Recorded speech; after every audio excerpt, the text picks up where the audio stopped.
Hello everyone, इस video में हम क्लास 11th के बायो का chapter number 22 chemical coordination and integration इसको पढ़ने वाले हैं। तो स्टार्ट करते हैं।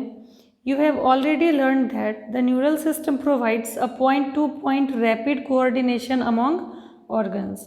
आपने पहले ही पढ़ रखा है न्यूरल सिस्टम के बारे में कि न्यूरल सिस्टम जो है वो point two point rapid coordination बनाता है ऑर्गन्स के बीच में।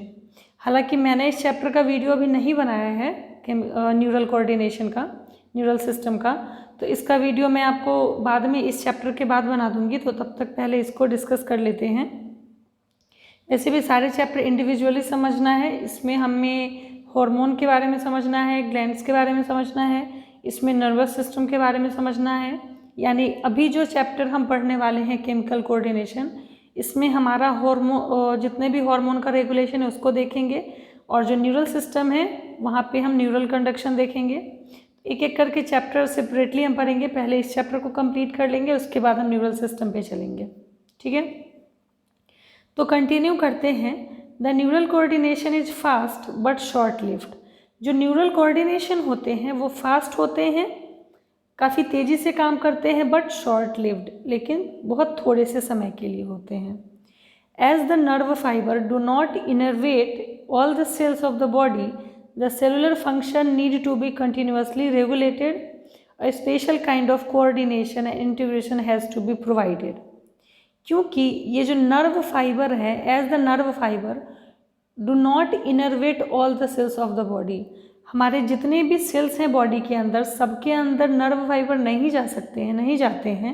इसीलिए हमारे बॉडी के अंदर सारे सेलुलर फंक्शन को रेगुलेट होने के लिए एक स्पेशल टाइप का एक सिस्टम होता है, जो जिसको कि कोऑर्डिनेशन एंड इंटीग्रेशन सिस्टम कहते हैं।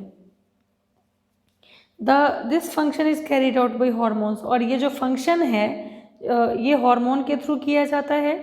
The neural system and the endocrine system jointly coordinate and regulate the physiological function of the body. Neural system यानी nervous system and endocrine system, ये दोनों एक साथ मिल के कोऑर्डिनेटेड फंक्शन में, यानी कि सिस्टमेटिकली जो है हमारे बॉडी के फिजियोलॉजिकल फंक्शन, यानी जो भी एक्टिविटीज़ हम परफॉर्म करते हैं, हमारे बॉडी का जो फिजियोलॉजिकल एक्टिविटी है वो मेंटेन की जाती है न्यूरल सिस्टम और एंडोक्राइन सिस्टम दोनों के थ्रू कंबाइनली। ठीक है, इसीलिए लिखा हुआ है कि ये दोनों जो है इंटीग्रेटेड ये काम करते हैं एक साथ मिलके। अब है endocrine glands and hormones. Endocrine gland lack duct and hence are called ductless gland. ये क्वेश्चन भी आपसे पूछा जाएगा कि एंडोक्राइन डक्टलेस ग्लैंड किसको कहते हैं। तो डक्टलेस ग्लैंड कहते हैं एंडोक्राइन ग्लैंड को, क्योंकि इनके अंदर कोई डक्ट नहीं होता है। Their secretion are called hormone. आपको ये सारी चीज़ें याद रखनी है। जो एग्ज़ाम होता है, जो ऑब्जेक्टिव होता है, नीट का एग्ज़ाम होता है, उसमें ये सारी चीज़ें पूछी जाती हैं, इसलिए आपको अच्छे से एक एक पॉइंट को समझ के याद रखना है। Their secretion are called hormone. Endocrine system का जो सेक्रेशन होता है उसको हार्मोन कहते हैं। The classical definition of hormone as a chemical produced by endocrine glands and released into the blood and transported to a distantly located target organ has current scientific definition as follows. क्या बोल रहा है कि classical definition of hormone as the chemical produced by endocrine glands, ये जो hormone है वो एक ऐसे केमिकल है जो कि एंडोक्राइन ग्लैंड के थ्रू प्रोड्यूस किए जाते हैं एंड रिलीज्ड इनटू ब्लड, और प्रोड्यूस होने के बाद ये ब्लड के अंदर रिलीज कर दिए जाते हैं, और ब्लड के थ्रू ही ये अलग अलग टारगेट ऑर्गन तक पहुंचाए जाते हैं।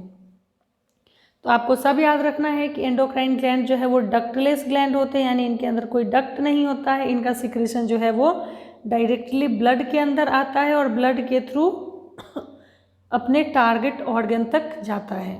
और इसीलिए जो हार्मोन है इसका एक डेफिनेशन भी दिया हुआ है कि hormone are non nutrient chemicals which act as intercellular messenger and are produced in trace amount. ये जो हार्मोन होते हैं ये नॉन न्यूट्रिएंट केमिकल होते हैं जो कि इंटरसेल्यूलर मैसेंजर, यानी एक सेल से दूसरे सेल तक ये मैसेंजर का काम करते हैं, और प्रोड्यूस्ड इन ट्रेस अमाउंट, बहुत ही कम अमाउंट में ये रिलीज किए जाते हैं। मान लो कोई जो ग्लैंड है वो यहाँ है और टारगेट ऑर्गन यहाँ है, यहाँ से ये रिलीज करेगा तो ब्लड के थ्रू ये फ्लो होता हुआ जो है अपने टारगेट ऑर्गन तक, ये टारगेट ऑर्गन जो इसका है यहाँ तक ये आता है। The new definition covers a number of new molecules in addition to the hormones secreted by organized endocrine glands. क्या लिखा है कि the new definition covers a number of new molecules in addition to hormones secreted by organized endocrine glands, यानी कि hormone के साथ साथ और भी कुछ मोलिक्यूल जो हैं वो इस एंडोक्राइन ग्लैंड से सिक्रेट किए जाते हैं। Invertebrates possess very simple endocrine system with few hormones, whereas a large number of chemical act as hormone and provide coordination in the vertebrates.